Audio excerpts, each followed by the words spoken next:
وبركاته. حمدا وشكرا لله نحمده ونستعينه ونستغفره ونعوذ بالله من شرور أنفسنا ومن سيئات أعمالنا. من يهده الله فلا مضل له ومن يضلله فلا هادي له. أشهد أن لا إله إلا الله وحده لا شريك له وأشهد أن سيدنا محمدا عبده ورسوله الذي لا نبي بعده. Yang sama kita hormati Pengawas PAI Kabupaten Deli Serdang, Bapak Kepala Sekolah, yang kami hormati pula di sini Bapak Ibu banyak senior saya dan sampai sekarang ini saya respect betul dengan beliau-beliau ini. Ada Bang Bukhari, ada Pak Ridwan, kemudian ada Bang Dagami yang selalu sering dalam rangkaian kegiatan. Saya salutnya bukan apa-apa, mereka sudah lama berkecimpung dalam dunia KKG di Kabupaten Deli Serdang, dan pada kegiatan-kegiatan yang notabene kegiatannya itu jauh dari tempat tinggal mereka, tapi animonya tetap ada gitu. Dan padahal yang mau dilihatnya saya juga, dan ya, benar, ini ada kakak-kakak saya juga nih, beberapa orang yang memang kenal lama karena kami memang bersahabat lama gitu. Zaman-zaman antri gajian di Kemenak gitu kami alami itu. Jadi gitu. Zaman susah. Zaman susah belum sertifikasi gitu. Zaman susah Bang Bukhari kami gebrak itu kan sama. Pak, kayak P5 kami apa gitu. Bapak Ibu, P5 itu tim. Proyek penguatan produk pelajaran Pancasila itu tim. Jadi tim kerja, bukan pada personal berdasarkan muatan pelajaran. Jadi jangan berpikir di sekolah udah pada sibuk proyek, tapi Bapak Nadiem mau nanya, kami guru agama proyek kami apa Pak? Artinya kalau kita bertanya itu, berarti kita belum paham tentang P5. Karena P5 itu sejatinya memang proyek yang dikerjakan oleh tim, yang dibentuk oleh kepala sekolah di awal satuan. Saya hari ini tidak akan berani bicara tentang P5 sebelum sekolah saya melaksanakan. Dan alhamdulillah sekolah kami sudah melaksanakan P5 untuk kelas 1 dan kelas 4, bahkan semua jenjang kelas, walaupun belum pakai kurikulum Merdeka semua kelas, baru kelas 1, kelas 4, tapi kami sudah melaksanakan proyek untuk semua kelas dan semua fase. Nanti ini ada videonya, kami melaksanakan proyek di Museum Deli Serdang. Jadi nggak tahu-tahu kita buat di Museum Deli Serdang. Kita surati semua orang dinas itu, dan alhamdulillah yang datang waktu itu Pak Samsur Sinaga untuk memberi kata sambutan. Dan apa kiprah guru agama di sana? Menjadi bagian tim. Yang ditampilkan itu nanti banyak karya saya Bapak dan Ibu. Puisi karya saya, pantun karya saya yang berhubungan dengan kearifan lokal tentang budaya Deli Serdang. Belum ada yang pernah tahu bahwa salah satu lambang, bahwa salah satu simbol dan brandingnya Deli Serdang itu pisang barangan. Belum ada yang tahu. Tapi coba kita buka ensiklopedia. Ternyata pisang barangan itu menjadi brandingnya Deli Serdang. Dan itu saya jadikan muatan puisi supaya orang tahu bahwa itu adalah bagian yang memang harus banyak tahu orang apa filosofinya dan yang lain-lain. Jadi sebetulnya bicara proyek bukan seperti yang kita pikirkan bahwa anak-anak cuma nari, nanam pohon, kemudian menjadikan beberapa karya-karya dari barang-barang bekas. Itu aksinya. Padahal dalam proyek itu ada 5 tahapannya. Nah, 5 tahapan ini yang mau nanti kita gali. Sembari akan saya kasih contoh nanti apa yang sudah dikerjakan oleh sekolah kami. Baik, ini kita lihat dulu lah sedikit tayangan ecek-eceknya saya pamer sekolah saya udah buat gitu ya.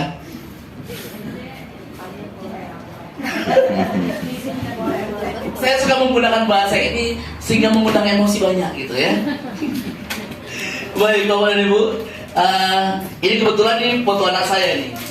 Ini anak saya, saya gitu, saya harus KKN. Gak boleh proyek itu anak saya gak tampil. Anak saya tampil di 3 bagian di sini. Jadi memang motivasi gitu, kita anak guru tapi anak kita gak tampil itu. Anak kita sembunyikan gitu. Jangan Bapak Ibu.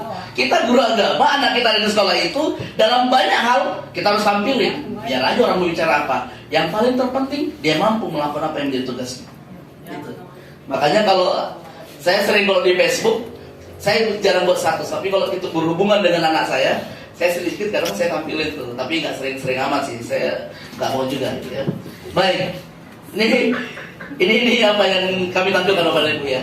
Ini dari SD 10-1751 Kelambir 5. Syarat sambutlah salam kami, salam pembuka. Assalamualaikum warahmatullahi wabarakatuh. Ini temanya kearifan lokal, Deli Serdang. Tarian, makanan, semuanya berhubungan dengan Deli Serdang. Penguatan Pancasila oleh siswa-siswi berbakat dari SD Negeri 101751 Kelambi 5. Bisa minta tepuk tangan yang meriah Bapak Ibu.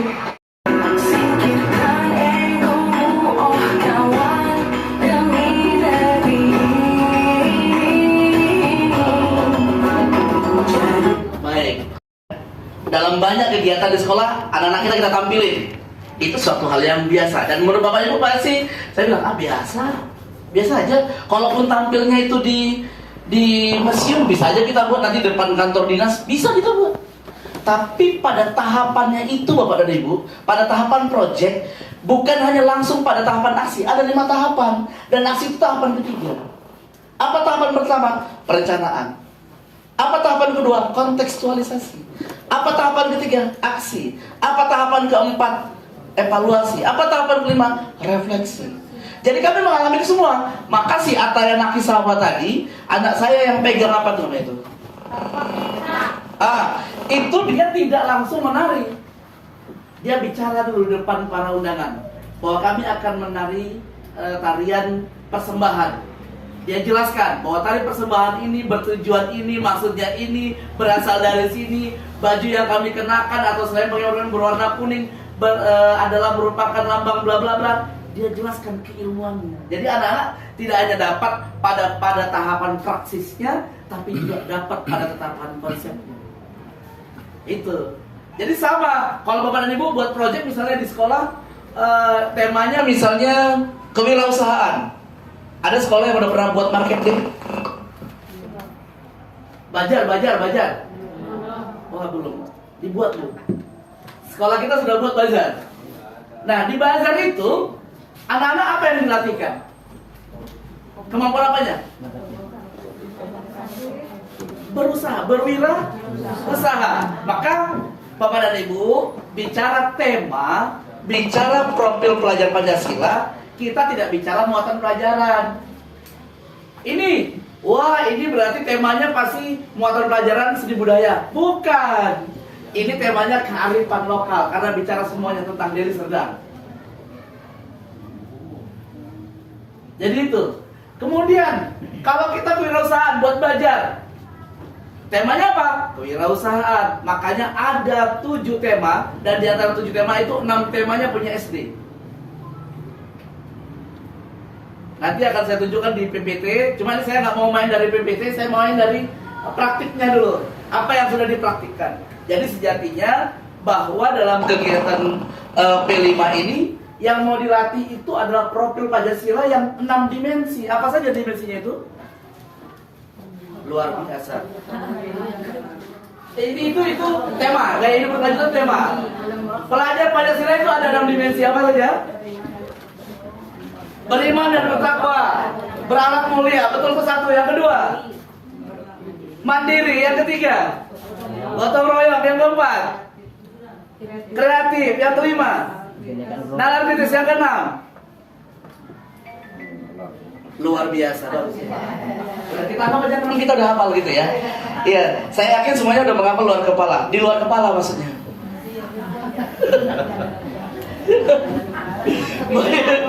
Iya, berkebinekaan global nomor 2-nya tadi. Baik, Bapak dan Ibu sekalian, 6 dimensi itu yang mau disasar. Oleh karena itu tidak ada kaitannya dengan muatan pelajaran. Kalau ternyata terinsersi, ya itu kebetulan. Contoh, ketika anak-anak mempraktekkan tarian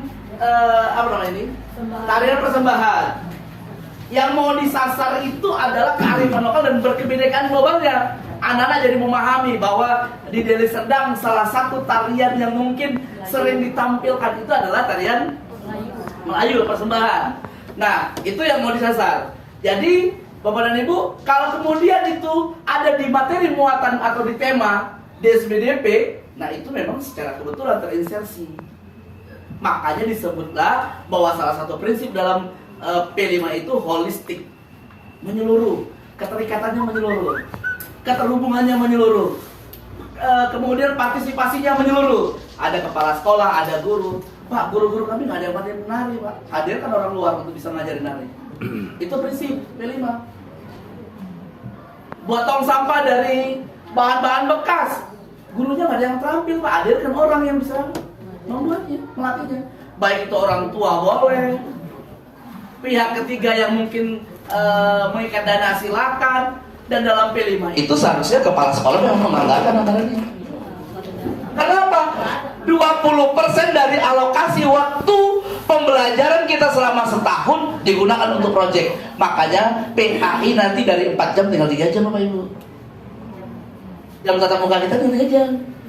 Karena yang 1 jam kita sumbangkan untuk kegiatan proyek. Kurang lebih untuk SD itu 252 jam setahun. Bagaimana penjadwalannya? Nanti ada contohnya saya kasih. Baik, kita lanjutkan dulu ya. Ya, karena waktunya 1 jam.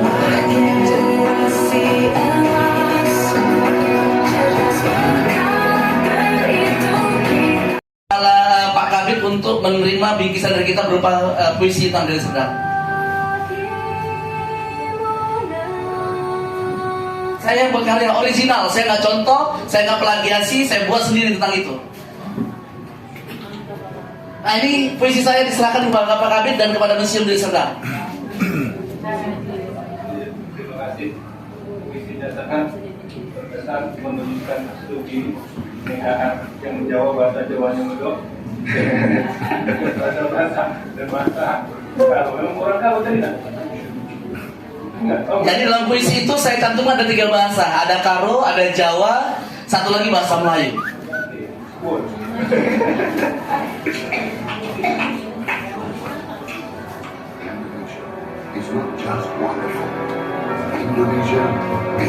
Nah ini pantun tentang Deli Serdang.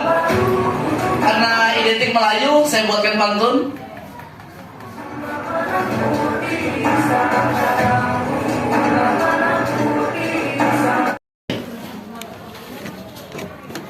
Loh, apa semua siswa bisa menari?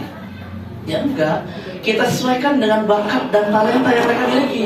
Yang arahnya mau menari, yang arahnya mau pantun, yang puisi-puisi. Apakah terakomodir semua? Enggak. Lalu bagaimana yang tidak yang lainnya? Mereka kita libatkan dalam banyak hal. Contoh, kita buat senam massal, senam ahoy misalnya.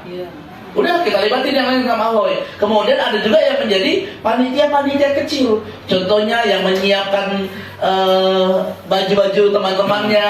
Itu kita libatkan siswanya. Jadi kita libatkan siswanya itu untuk mempersiapkan. Itulah yang namanya project. Jadi ada kebersamaan, ada dinamika gotong royong, ada dinamika kerjasama yang terbangun dalam kegiatan sebuah project. Dan project intinya berorientasi pada produk. Harus ada produknya. Dan jangan dipikir bahwa produk itu hanya tarian, nanam pohon, kemudian ada praktik berjual beli. Bukan itu. Laporan pun bisa jadi proyek. Contoh, kearifan lokal. Saya pernah mengikuti acara kegiatan di Serdang Bedagi itu larung laut. Para nelayan itu melarung apa namanya itu ya?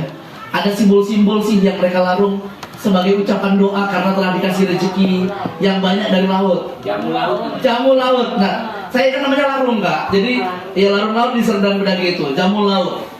Dulu sekitar tahun 97 saya pernah tahu itu larung lautnya itu kepala kerbau yang mereka larung. Tapi belakangan mungkin karena nilai-nilai keagamaan sudah mulai apa namanya ya terbangun, akhirnya kan sayang kalau di larung itu kepala kerbau, bagusan dimasak. Yang di larung itu mungkin kayak miniatur atau simbolnya gitu-gitu. Jadi, nah saya seperti itu. Dan ketika anak-anak kita libatkan untuk membuat laporan tentang kegiatan larung laut itu namanya juga project. Anak-anak terlibat dalam pencarian data tentang apa itu larung laut atau jamu laut dalam sebuah kearifan lokal. Apalagi di tandem, saya pernah diundang ceramah di tandem itu, ceramah Maulid Nabi ada yang unik. Maulid Nabi itu di tandem itu kayak lebaran. Mirip kayak lebaran. Orang saling mengunjungi, semua tamu dari keluarga-keluarga mereka dari luar kota datang, dan ada mengayun 100 bayi. Jadi pada hari itu, memang kalau Maulid adalah momen yang ditunggu untuk ngayun bayi. Makanya orang-orang tua di sana itu kalau punya anak mereka setel tuh, kalau bisa lahirnya itu kurang lebih sebulan sebelum Maulid gitu. Karena 100 itu setiap tahun. Saya pernah diundang, saya kaget. Kenapa Maulid begini banyak? Dan hari Minggu pagi mereka kumpul semuanya. Begitu saya lalui kampung itu ketika selesai Maulid, mirip kayak lebaran. Itu kearifan lokal yang mungkin tidak dilaksanakan oleh desa-desa lain gitu. Itu kearifan lokal. Ketika anak-anak menggali informasi tentang itu, namanya kearifan lokal namanya. Jadi Bapak dan Ibu, bayangkan dari jumlah total waktu yang kita miliki selama setahun waktu efektif tatap muka, 252 jam pelajaran itu digunakan untuk proyek. Maka kalau ada sekolah yang sudah menerapkan proyek P5 ini, dinamikanya nanti akan berbeda. Contoh ini, butuh latihan hari enggak? Butuh. Kalau butuh latihan, kapan mereka latihannya? Ya di jam pelajaran. Jam proyek yang memang sudah dialokasikan.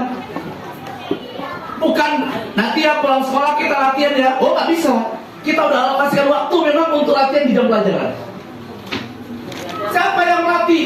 Tim project. Jika ini kelas 5, maka seluruh wali kelas 5 yang menjadi tim project beserta guru bidang studi kelas 5. Maka saya ambil peran, karena saya guru agama di kelas 5, saya ambil peran. Apa peran saya? Saya buat puisi, saya buat pantun yang berhubungan dengan diri sedang. Dan saya masuk dalam sosialisasinya. Saya latih bagaimana baca puisinya. Saya latih bagaimana cara berpantunnya. Saya jelaskan juga tentang diri Serdang dengan segala informasi yang berhubungan dengan diri Serdang. Nanti guru-guru juga menjelaskan tentang peta diri Serdang dan detail kecamatan-kecamatan apa yang ada di diri Serdang dan budaya-budaya apa yang berkembang di diri Serdang. Itu dijelaskan dalam tahapan apa? Tahapan kontekstualisasi. Jadi anak-anak tak langsung nari Bapak Ibu. Anak-anak tidak langsung nari. Mereka mengalami pembelajaran terlebih dahulu yang terkait dengan tentang diri Serdang. Jika materi kan kearifan lokal. Gitu. Jadi sekali lagi ini bicara tema ya. Nah, kemudian ini nggak usah saya lanjutin lah, ini videonya sudah, acara pamernya sudah ya. Saya pikir sekarang ini anak saya tampil lagi nih. Nah ini kan ini agak-agak sedikit gendut kayak saya ya. Karena gimana nggak gendut dia kalau makan. Nah ini anak-anak di luar museum karena di dalam nggak cukup, di luar mereka senam ahoy. Kita libatkan semuanya. Jadi tidak ada satupun anak yang tidak terlibat. Ada project, ada penilaiannya project, dan rapatnya itu nanti ada semester 2. Ada rapatnya, ada. Maka Bapak dan Ibu bicara P5, kalau kita membuat modul dari awal sampai habis kita butuh 2 hari untuk membahas itu. Dan hebatnya kakak Gipa yang mengundang saya dikasih waktu cuma 1 jam. Maka saya mulai dari contoh saja. Karena saya beranikan untuk itu, saya berani tampil dan saya contoh. Dan alhamdulillah saya sudah melatih beberapa sekolah yang menjadi proyek yang salah satunya sekolah Bapak Ahmad Rizal Warabi SMP Negeri 10 Binjai. Mereka buat apa? Pilus dari tahu. Kewirausahaan. Sekarang pilus itu jadi makanan primadona di SMP itu. Udah kita diganti dan udah punya hasil. Kenapa pilus dari tahu? Nah, setiap proyek itu harus diawali dengan asesmen diagnostik namanya. Apa itu asesmen diagnostik? Mendiagnosa dulu. Apa ya yang cocok untuk proyek kita? Apa potensi yang ada di sekitar? Lihat dulu. Di SMP itu ternyata SMP negerinya saya tanya, kenapa mau buat pilus tahu?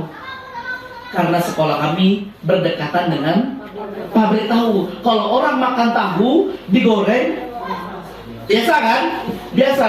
Ketika itu diolah menjadi pilus, sesuatu yang berbeda nih. Sama kayak tahu, di Bali aja udah jadi tahu wali kan? Di mana-mana udah ada kontennya tuh, tahu wali. Dimakan tahu juga ternyata. Nah kalau pilus tahu kan mungkin itu sesuai dengan keinginan anak-anak makan pilus itu. Maka dibuat pilus tahu. Jadi primadona sekarang. Sekolah punya penghasilan dari pilus. Siapa yang buat? Anak-anak Bapak Ibu. Kalau kan guru pendamping nanti di SMP negeri. Kemarin saya dampingi guru-guru di SDIT Al-Wasriyah. Punya Al-Wasriyah Bang. Ada SDIT di Kelam Dirima itu pimpinan Dinul Akbar. Wah itu bagus. Memang SDIT berbiaya mahal, tapi sekarang udah tutup pendaftaran mereka. Jadi perlu kita mau Bang, tulis satu SDIT itu Bang. Ini sekarang mereka udah tutup pendaftaran Bang untuk siswa. Dan berdampingan pula dengan SD kami itu. Dulu SD kami itu buang siswa. Di hari pertama itu sekitar 70-80 kami udah gak terima murid. Hari pertama pendaftaran kami 3 rombel, 120 terima atau 110 gitu lah, pokoknya 32 kali 3, 96, 100 lah kita terima. Pendaftar pada hari pertama desi kami dulu 170. 2 tahun terakhir ini 120, 125. Cuma bisa kita buang 25 orang, 20 orang. Bukan kita buang sih, berasal seleksi usia soalnya. Kenapa? SDIT, awas dia itu. Karena mereka mengajarkan sudah berbasis project. Maka Bapak dan Ibu yang sudah mengajar pernah menggunakan dan menerapkan project based learning, pembelajaran berbasis project, ini nggak asing. Ini nggak asing. Tapi kalau kita mengajarnya konvensional, tapi yang di sini nggak mungkin lah konvensional, saya nggak percaya. Konvensional itu ngajar ceramah kayak saya nih. Itu nggak mungkin lagi karena saya tahu kan pasti inovatif dan kreatif. Ya, baik. Jadi Bapak dan Ibu sekalian, kita bicara P5 ini kalau mau kita tahu alur dari awal sampai akhir, ya memang kita butuh waktu. Tapi hari ini paling nggak kita kenal. Jangan sampai guru agama nggak tahu P5, nanya, Pak, kamu proyeknya apa? Maulid Nabi, Pak. Kita bingung mau soal Maulid Nabi itu di tema yang mana. Oke. Nah, justru ketika kita guru agama dilibatkan dalam peran pada satu proyek, keuntungan kita bisa masukkan misi-misi kita sebagai guru agama. Contoh, sebelum latihan, walaupun latihannya nari, baca doa. Ambilkan doanya.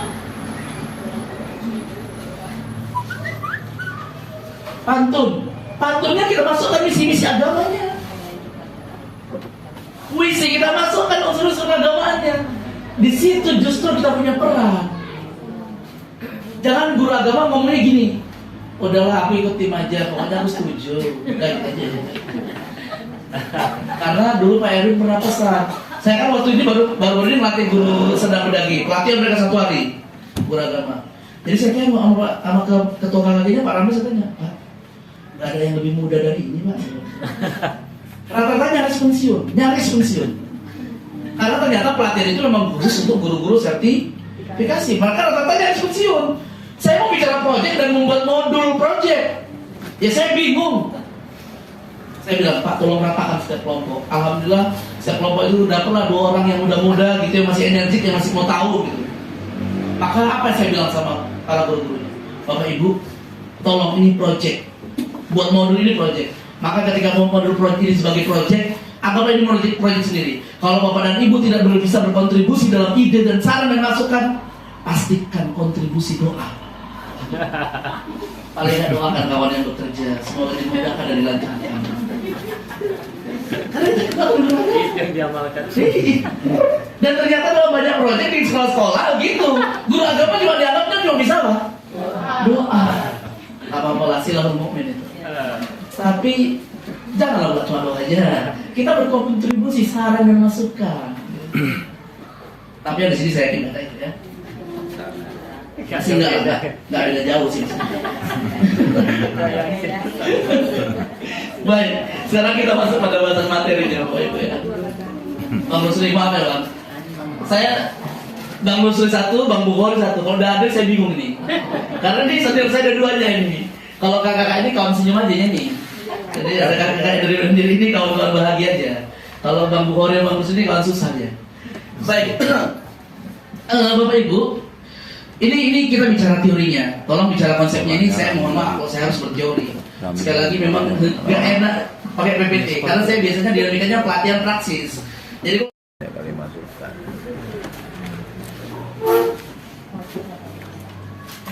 oke, ini kita bicara proyek ya. Teorinya.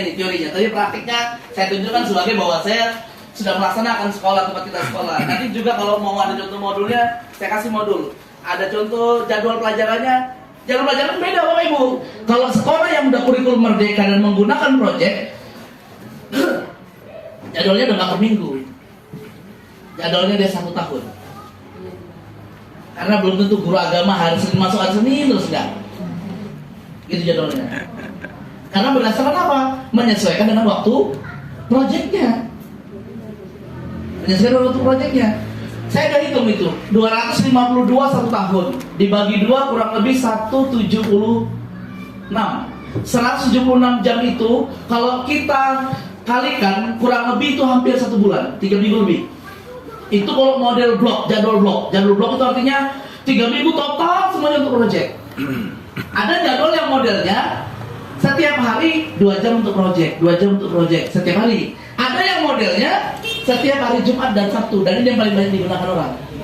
Jumat Sabtu dialokasikan khusus untuk proyek. Maka hari Senin sampai Kamis itulah pembagian jumlah jam yang tatap muka. Jadi kalau 1 minggu misalnya 36 jam, di kelas 5 kelas 6 salah 36 ya. Misalnya 36 kali 2 72 kali 4 berarti 144. Sementara tadi 172. Tampak 176. 176 itu berarti 1 bulan lebih. 1 bulan berarti 6 minggu kurang lebih. 6 minggu itu kalau kita 6 minggu berarti 1 bulan setengah kalau nggak mau masuk tatap muka setiap harinya itu harus project. Dari ngapain Pak? Apa latihan hari aja 1 bulan itu? Bosan anak-anak? Bukan.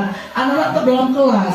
Tapi yang kita jelaskan apa? Tentang isi project kita. Jika berhubungan dengannya, misalnya dengan kita mau projectnya itu berhubungan dengan kewirausahaan, menjual kangkung.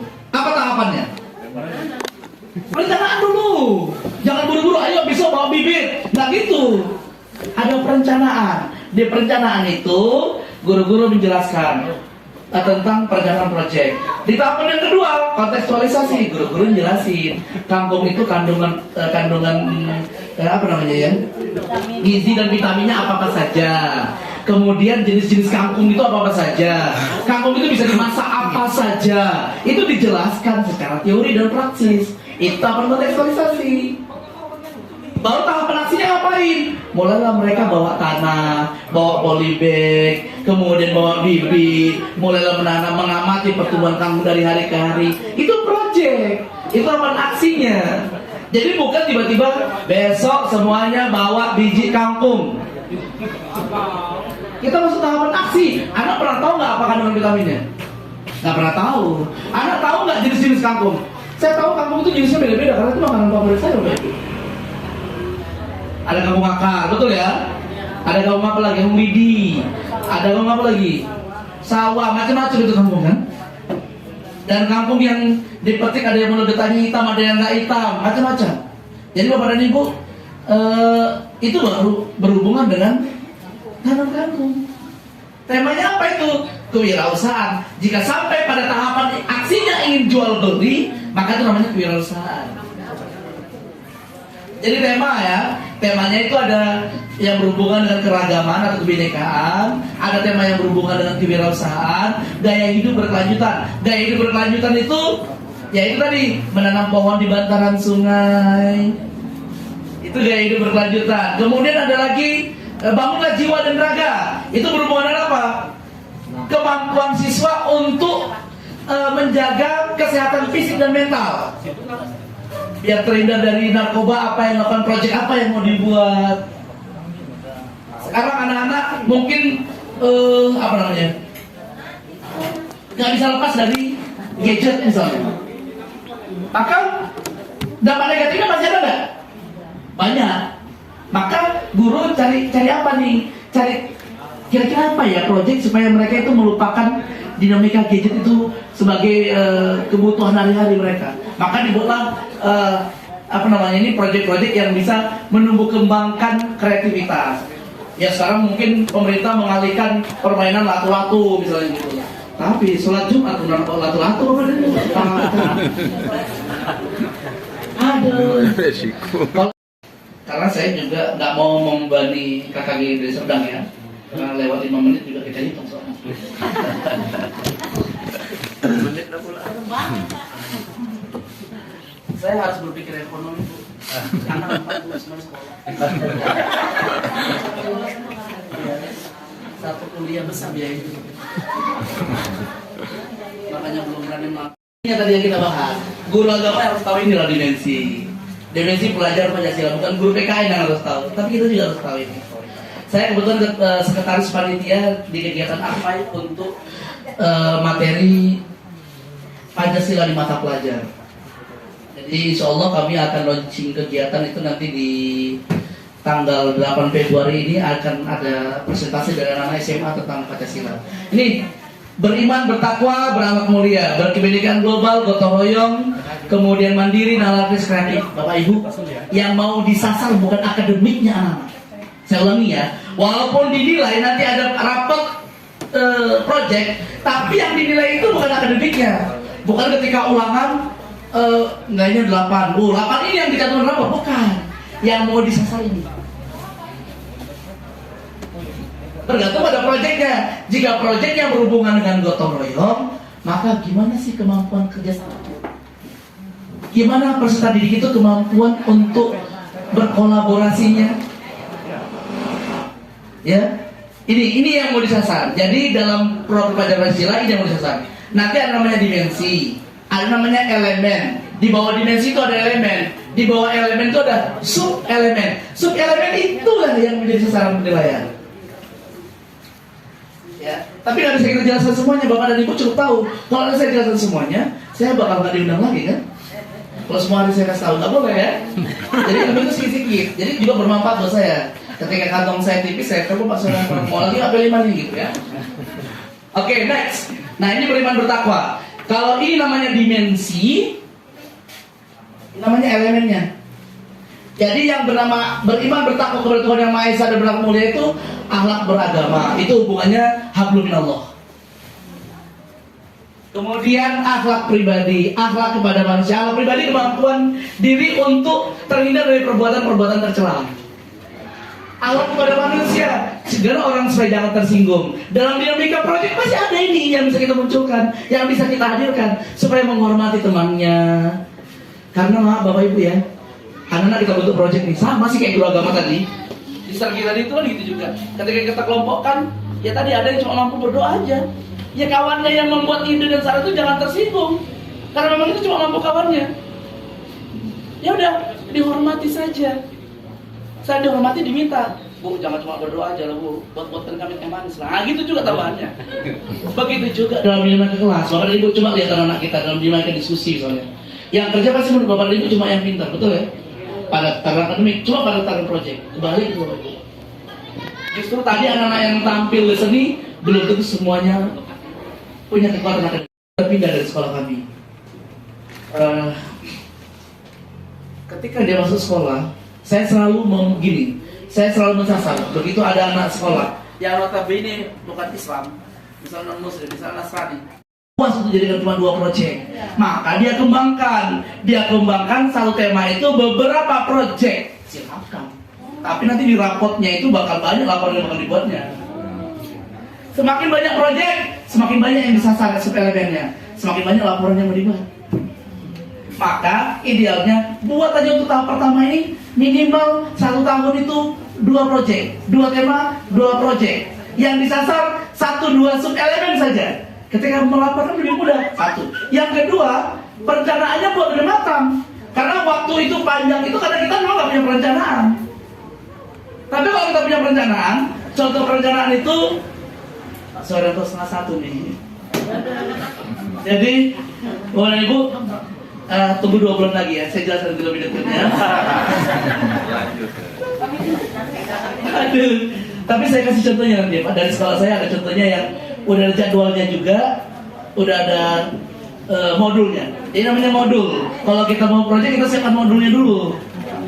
Modul proyek bukan modul untuk ngajar, itu yang kayak RBP itu, bukan itu. Ini modul memang khusus modul proyek. Kita udah siapin. Contoh, tapi dari sekolah saya lebih dan kurang mohon maaf lah juga masih belajar juga mereka. Jadi Bapak dan Ibu, prinsipnya demikian untuk proyek. Jadi ini tiap tahun memilih 2 tema. Pemerintah memberikan contoh proyek, ada contoh-contoh sudah ada. Ini perjalanannya nggak bisa saya jelaskan menyeluruh ini ya. Ini penilaiannya deskriptif, jadi penilaiannya itu bukan angka, tapi narasi, ya. Nah, ini dia terakhir.